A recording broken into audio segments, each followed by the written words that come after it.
They said the desert remembers nothing. But that day, the wind carried screams, and the desert listened. Late afternoon in Ash Hollow, when the sky burns orange and the air tastes like gunpowder, a battered wagon rolled through the dirt road, dragging something someone. Her name was Eliza Hawk, though no one said it out loud. A rope was tied around her wrists, her dress torn to threads, her body scraping the dust as the horses pulled her forward. Each jolt lifted a cloud that looked almost holy in the dying light. The men driving the wagon laughed the way men do when they've forgotten what it means to be human. "That's what you get for killing your own husband," one shouted. Another spat. "Teach the witch what justice feels like." From the edge of town, a figure watched Nate Asher, the man they called half-blood, half-sane. He'd fought wars that made men less than animals and came back to find the world no kinder. In his left hand, he carried a dented oil lamp. In the other, a Bible with missing pages. The lamp's flame shivered in the wind. The wagon passed him, dragging its dust trail like a wound across the road. Nate didn't move at first. He knew the rules of this land. You don't stand in another man's quarrel, especially not when mercy looks like betrayal. But then her eyes caught his. Blood and dust had turned her face unrecognizable, but the look wasn't begging for help. It was a question. Are you going to let this happen? That question split something open in him, something buried beneath years of silence. He stepped onto the road, slow and certain, his boots crushing the dry thorns. "That's enough," he said. The men laughed. "Who the hell do you think you are?" He didn't answer. He just lifted the lamp and placed it in the dirt, its glow trembling between them. The laughter died down. For a brief moment, even the wind stopped. The light from that single lamp flickered across their faces, and for the first time, they looked human again. Then the leader pulled his gun. "Move! Half-breed!" Nate's voice stayed calm. "You already did enough moving for one lifetime." The scene froze there, the lamp's light against the twilight. A woman's breath barely alive. A man choosing to stand still when the world demanded he step aside. In that silence, something holy, or maybe just human, took root.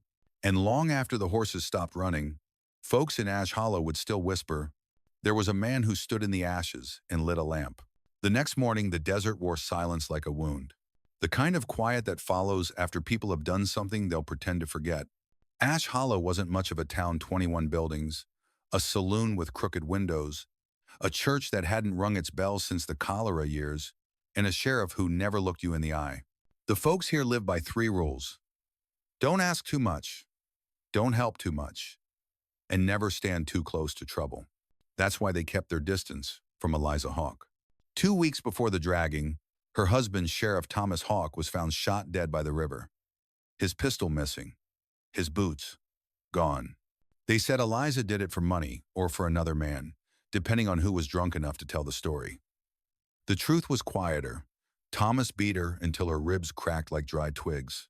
But nobody in Ash Hollow called that murder. They called it marriage. After the funeral, she stopped showing up at church, stopped talking to anyone except the children at her schoolhouse. She'd stand by the window, teaching them letters, while her own name was being buried, one whisper at a time. And Nate Asher, the man who'd stopped the horses, he'd seen this kind of burial before. Nate came back from the Indian Wars with half a scar across his face and a prayer that never reached heaven. His father was Comanchee, his mother Irish, a mix that made him too brown for the white men, too pale for the tribes. He'd fought for both and been forgiven by neither. For years, he lived alone outside town, fixing broken saddles and mending fences no one else would touch. Kids said he talked to ghosts. Maybe he did.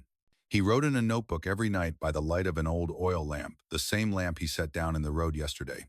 Inside those pages were letters to the dead, to brothers lost, to soldiers forgotten, to men he'd killed but still prayed for. It wasn't redemption he wanted, it was remembrance. Eliza and Nate had crossed paths once before on a Sunday morning. Her students were chasing a paper kite down the main street when it tangled on his fence. She came running after them, hat flying, hair loose. He'd watched her untangle the string, hands steady, smile faint. She'd thanked him politely and hurried away. It lasted less than a minute, but in a town where kindness was rare, 1 minute could stay in a man's chest for years. Now, that same woman was lying unconscious in his shack, her wrists raw from rope burns, her breath uneven. Nate cleaned the wounds with rainwater, tore a strip from his old army shirt for bandages. He didn't speak. The desert didn't need words. Outside, the horizon glowed faintly pale gold bleeding into gray. He sat by the door, lamp beside him, thinking about the law that allowed men to drag a woman for rumor, not proof. He'd seen soldiers hang children for less. He'd seen priests bless it too. And somewhere between those memories, a thought formed, maybe the worst sin in this world ain't cruelty. Maybe it's cowardice. Back in town, people talked. Half-breed Asher's lost his damn mind. He's hiding the hawk woman, you'll see. The sheriff's deputy spat and said he'd ride out at dawn to bring them both back. For questioning. Everyone knew what that meant. At the saloon, the piano played something that wasn't quite a tune, more like a heartbeat that refused to die. The bartender muttered, "This town's been cursed since the river ran red." No one answered. They all looked at their hands, like the blood might still be there. Meanwhile, in Nate's shack, Eliza stirred. Her voice cracked when she spoke. "Why did you stop them?" Nate looked up from the fire. Seemed like nobody else would. She winced as she tried to sit. "You don't even know me." He nodded. "Don't have to." Silence again. The kind that carries more truth than speech. After a while, she asked, "Do you believe in forgiveness?" Nate smiled, weary. "I believe in trying not to need it." The fire popped. Outside, the wind moved through the desert like a sigh. That night, he left her food and walked to the edge of the dry riverbed. From there, the whole town shimmered under the moon, all its sins hidden beneath a silver glow. He thought about leaving, heading north, vanishing like he always did after doing the right thing once too often. But something in him stayed still. Maybe it was her question, or maybe it was the memory of her eyes before he stepped onto that road. Because sometimes a man doesn't stand in the road to be a hero. Sometimes he stands because if he doesn't, the part of him that's still human won't make it to morning. Morning came slow, like it wasn't sure it wanted to. Ash Hollow woke with that same dull ache, half guilt, half hunger. The desert wind blew the gossip down every street until even the dust seemed to whisper, "He took her in. He's hiding her." By noon, Deputy Clay Harlow had his saddle cinched and a rifle across his lap. He'd never liked Nate Asher, said men like him don't belong to either God or country. And Clay liked being the loudest man in any room, too cowardly to echo him. At the saloon, he spat his tobacco and barked, "Gonna drag that half-breed back by his hair if I have to." Someone laughed, but nobody looked him in the eyes. That's how Ash Hollow worked. One man spits the hate, the rest swallow it. Out by the river's edge, Nate was cutting wood when he heard the far-off jingle of bridles. His dog, an old mutt with one blind eye, stiffened and gave a low growl. Nate looked toward the ridge, 2 riders, dust trailing behind. He knew before he saw the badge glint. Inside the shack, Eliza was awake, sitting by the window. Her face looked calmer now, though her wrists were swollen under the bandages. She'd been reading his notebook pages filled with careful handwriting, each signed, "For the ones no one prays for." "Oh, you shouldn't be out here," she said when he came in, sweat darkening his collar. He shrugged. "Town's coming whether I'm here or not." She hesitated. "You could run." He poured water from the tin jug, voice flat. "And leave you to them?" She didn't answer. The silence between them wasn't cold, it was heavy, the kind that carries unspoken debts. By the time the riders reached the shack, the sun was high and cruel. Clay Harlow dismounted first, dusting his badge like it meant something. The man behind him, Tucker, the blacksmith's son, looked young enough to still be afraid of his own shadow. "Morning, Asher," Clay called. "Got a visitor for you, the law." Nate leaned on the porch rail, calm as a rock. "Didn't know the law came in pairs now." Clay smirked. "Depends on who we're visiting. You been harboring a fugitive. The hawk woman." "She's no fugitive," Nate said. "She's hurt." "That so?" Clay tilted his hat. "Town says she's a murderer. My job's to make sure she hangs where folks can see she did wrong." Nate's eyes flicked toward the doorway. "And if she didn't?" Clay's smile sharpened. "Ain't about truth. Half-breed. It's about peace. And folks sleep better when they know who to blame." He pushed past Nate, hand brushing the revolver at his hip. Inside, Eliza stood up too fast, nearly stumbling. "You can't just—" Clay grabbed her arm. Ma'am, I can do just about any damn thing when the town's scared enough. The next second came fast. Nate's hand on Clay's wrist. A twist, the gun clattered to the floor. Tucker froze, unsure whether to help or run. Clay hissed in pain, face turning red. You assaulting an officer now?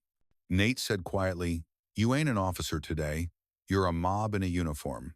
Clay ripped free, shoving him back. You think your skin makes you holy? You think one good deed wipes all the dirt? Nate's jaw tightened. I don't think about holy. I just think about right. For a moment, nobody moved. Even the dog stopped growling. Only the wind through the doorframe made a sound, low and long like a warning. Then Tucker spoke, voice trembling. Clay, maybe we should just... Clay spoon on him. Shut your mouth. He turned back to Nate. You got till sundown to hand her over. After that, I bring the town. End. He left those words hanging in the air like a noose. Dust rose behind the horses as they rode off, disappearing into the glare. Inside, Eliza sat down hard, trembling. They'll kill you. Maybe, Nate said, but they'll have to look me in the eye first. Her throat tightened. You don't owe me that. He smiled faintly. You'd be surprised what we owe each other out here. She looked at him, really looked, and saw it then. The loneliness under the calm, the grief he carried like a second heartbeat. She whispered, You're going to fight them, aren't you? He didn't answer. He just lit the lamp and placed it on the table, though the sun was still bright outside. Eliza frowned. Why light it now? Nate's eyes stayed on the flame. Because the dark starts early in this town. That night, the desert held its breath again. In the distance, coyotes cried, or maybe it was the sound of something human breaking. Nate cleaned his gun, then closed the notebook and placed it in Eliza's hands. If I don't come back, you give this to the preacher. He'll know what to do. She shook her head fiercely. I'm not running again. You got students waiting for you, he said softly. They'll need someone who teaches them truth, not fear. Their eyes met two people stripped of everything except a small, stubborn light that refuses to go out. Outside, thunder rolled over the plains, though the sky was clear. Sundown was coming, and with it, a town full of men who'd rather kill the truth than face it. Sundown came red, not the soft kind that kisses the horizon, but the kind that stains it. In Ash Hollow, men started to gather like storm clouds, carrying their fear disguised as courage. By the time the church bell struck 7, 20 riders had formed a crooked line at the edge of town. Some held torches, some carried rifles. All of them carried the same sickness, the need to see someone pay. Deputy Clay Harlow rode at the front, his badge gleaming like a lie. He spat into the dust. If that half-breed don't come down peaceful, we'll burn his shack and whatever witch he's hiding with it. A few men nodded. Most looked away. Cowards always do when cruelty starts sounding like order.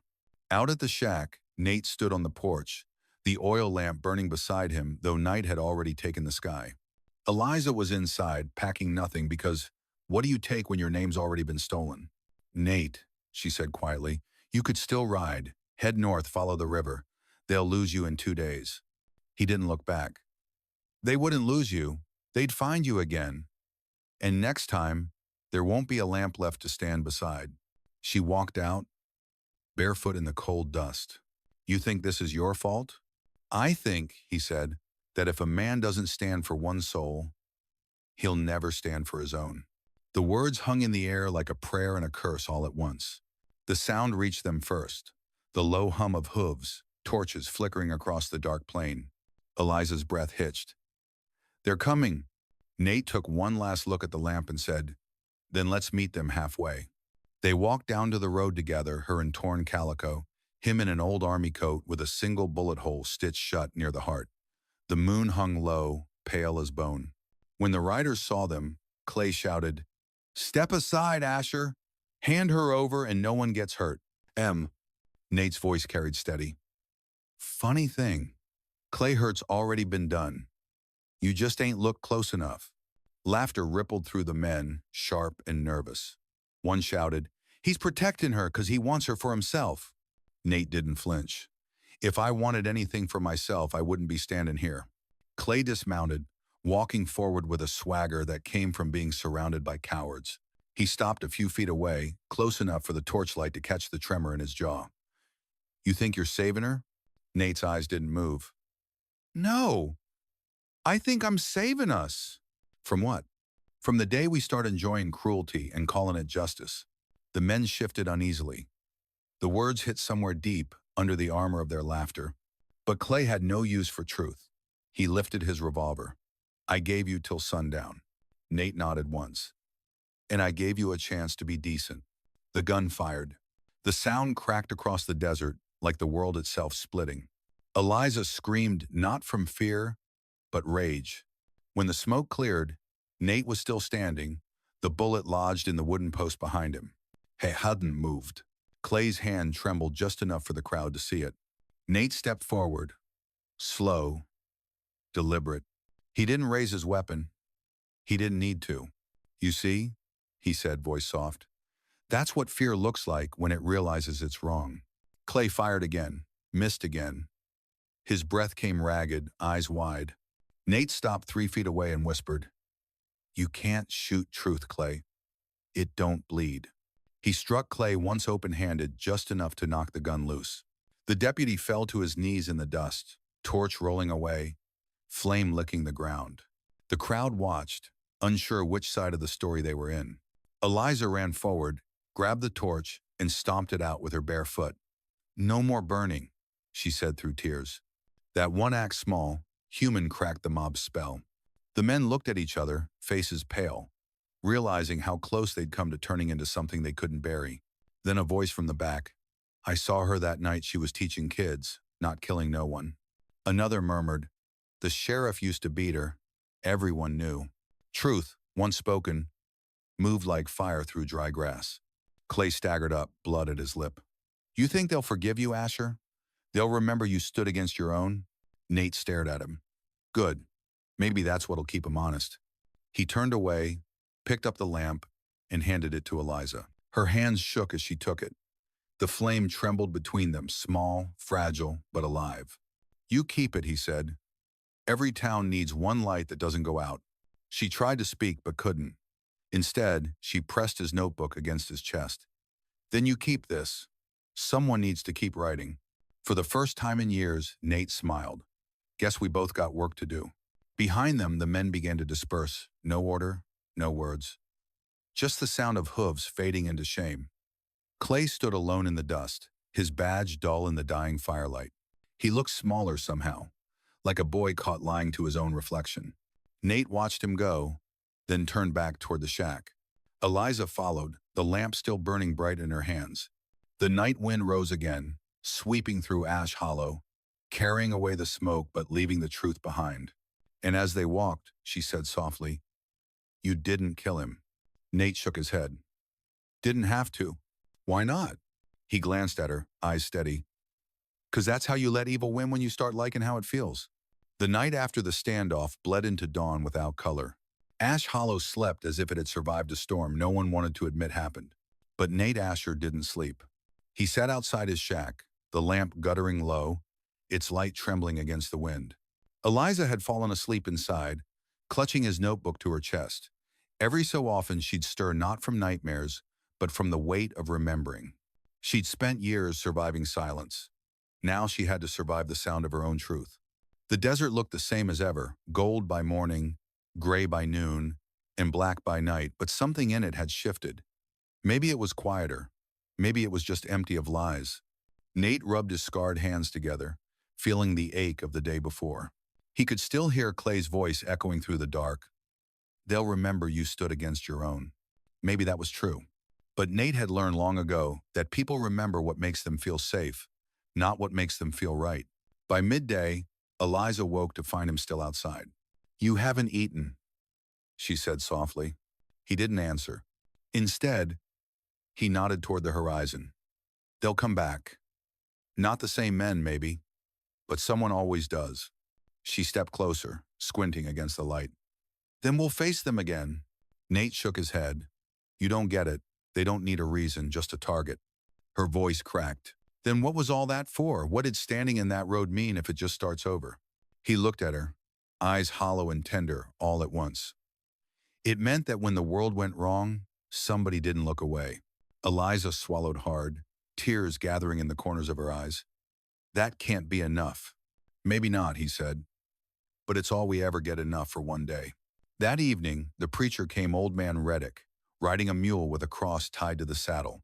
His face was drawn, as if he'd seen too many confessions that came too late. He dismounted and stood awkwardly at the gate. "Town's restless," he said. "Some want to thank you. Others want to bury you for what you did." Nate nodded. "That's balance, I guess." Reddick sighed. "Balance ain't peace, son. Peace is when folks stop needing someone to hate." He looked toward Eliza. "You should leave, child. There's talk of another vote.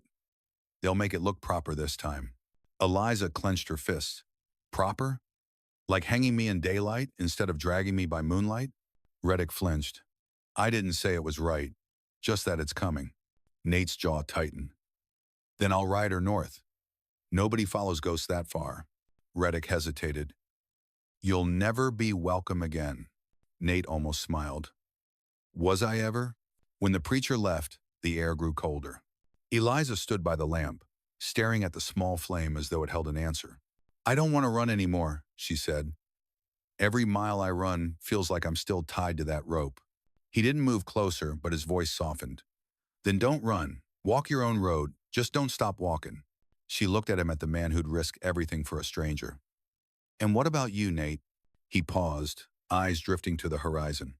"I'm tired of fighting for permission to be decent.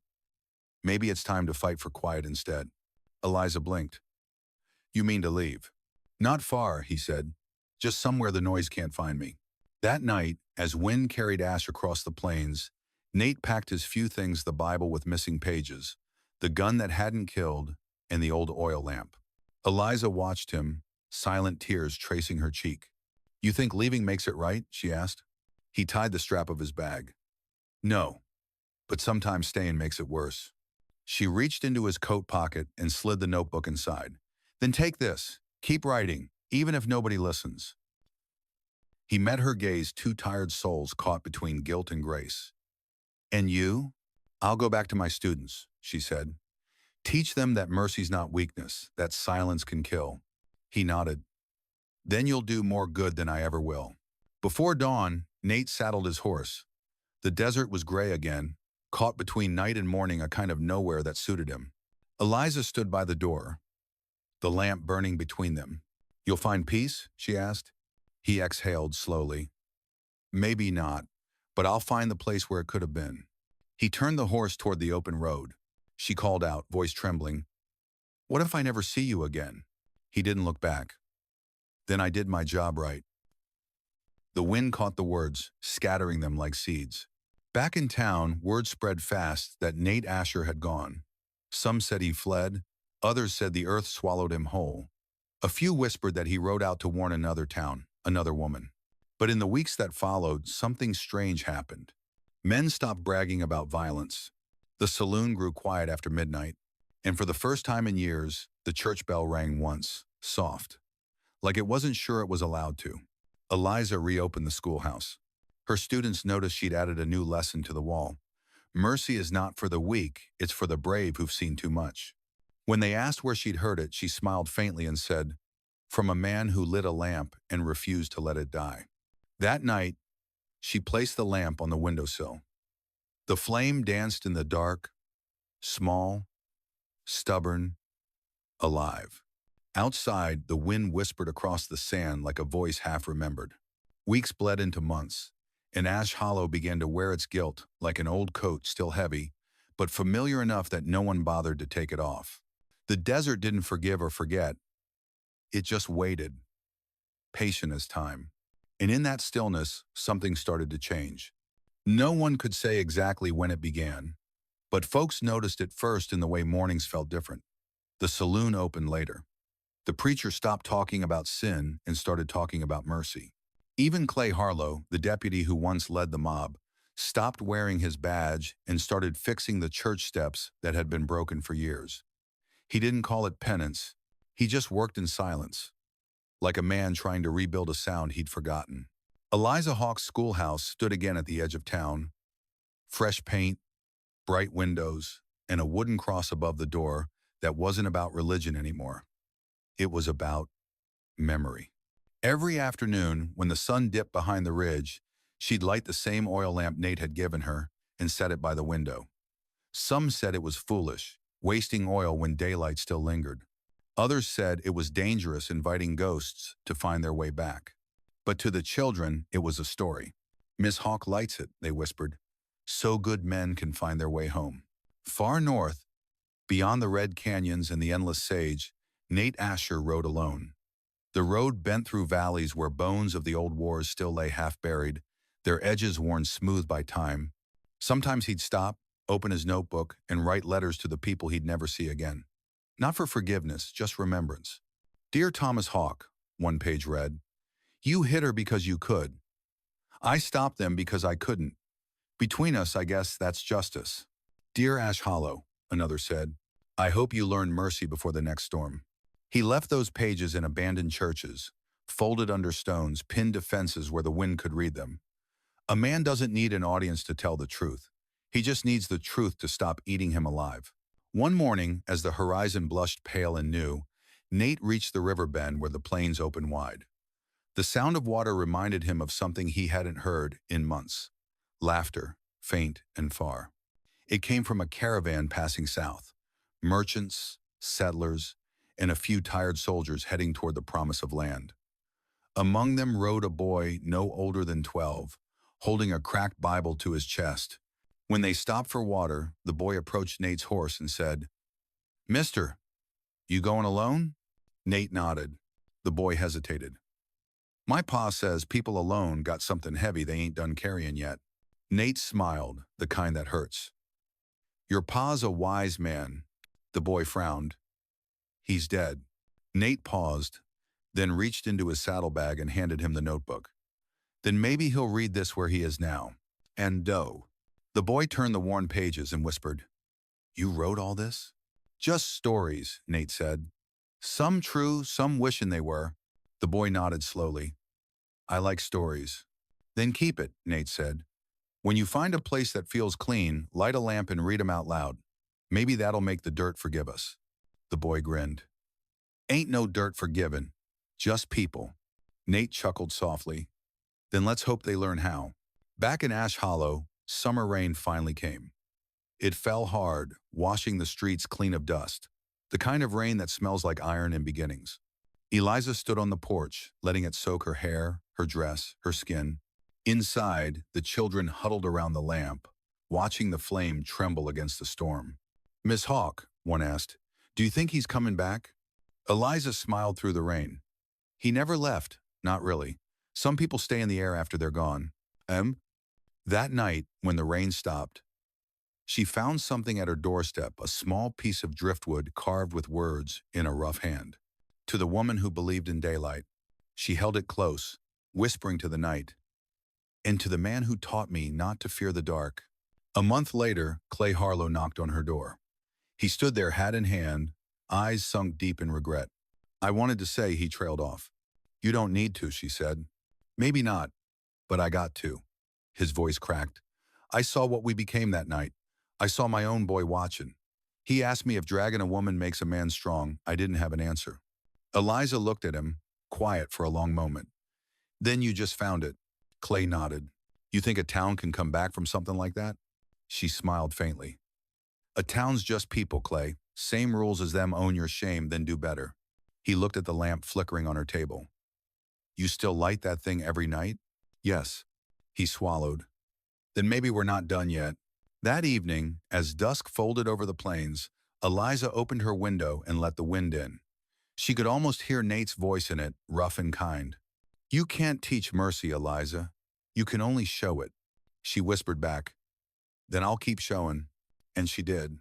Every night, that little flame burned in her window, a reminder that even in a town built on silence, someone once stood in the ashes and refused to turn away. Months later, travelers passing through Ash Hollow would see that lamp from miles off. Small, steady, defiant against the dark. They'd ask what it meant. Locals would answer, "It means you're close to a place that remembered how to be human." Years later, long after the tracks of his horse had vanished and the children of Ash Hollow had grown into parents of their own, the desert bloomed again. They said it only happened once every 20 years, wildflowers rising out of the dust like forgiveness that had finally found enough rain. The hills turned soft with color, blue lupine, red paintbrush, and the pale gold of prairie sunflowers. The same road where cruelty once thundered now lay quiet beneath their petals. One morning, a group of travelers rode in from the North merchants, wanderers, a preacher's daughter, and a small boy carrying a battered notebook tied with leather string. They stopped at the schoolhouse, drawn by the light that still shone in its window. Inside, Eliza Hawke, now silver-haired, was teaching a lesson about courage. She looked up when the door opened and saw the boy older now, maybe 15, with the same notebook Nate Asher had given him years ago. He took off his hat. "Ma'am, a man once told me to find a place that felt clean and to light a lamp." Her breath caught. "And you did?" He nodded. "Yes, ma'am. Every night till I ran out of oil." He said his name was Nate. Eliza's eyes softened. She took the notebook from his hands and turned to the last page. There, in faded ink, Nate had written, "If this finds its way home, don't mourn me. I was never lost. I just kept walking till mercy caught up." She pressed her palm to the words, eyes closing, whispering, "It caught up, Nate. It truly did." The boy watched as she placed the notebook beside the lamp. Then she smiled through the quiet tears and said, "Would you like to learn to read what he wrote?" "Yes, ma'am," he whispered. "I think I already understand it." Outside, the wind rose, a warm, steady wind that carried the scent of rain and dust and wildflowers. The same wind that once carried screams now carried something gentler, the hum of a town alive again. That night, as dusk fell over Ash Hollow, the lamp in the schoolhouse window glowed brighter than ever. Travelers on the trail could see it from miles away, a soft golden pulse against the dark. Some said it was a teacher's light, others said it was a man's soul finally resting. Maybe it was both. And as the desert settled into its evening hush, the story of the man who stood in the ashes and the woman who lit his lamp became what all good stories become in the end. Not legend, not grief, but a kind of peace that speaks without words. Maybe stories like this don't end, they just fade into the wind until someone listens. If this one found you tonight, maybe it's because some part of you still believes that kindness can outlive cruelty. In every town, in every heart, there's still a lamp that waits to be lit. If the story of the Road of Ashes touched something quiet inside you, leave a word below. Tell me what mercy means to you. Share it with someone who's forgotten what gentle strength looks like. And if you want to walk further down these lonely roads with us, subscribe, stay close, and keep your light burning.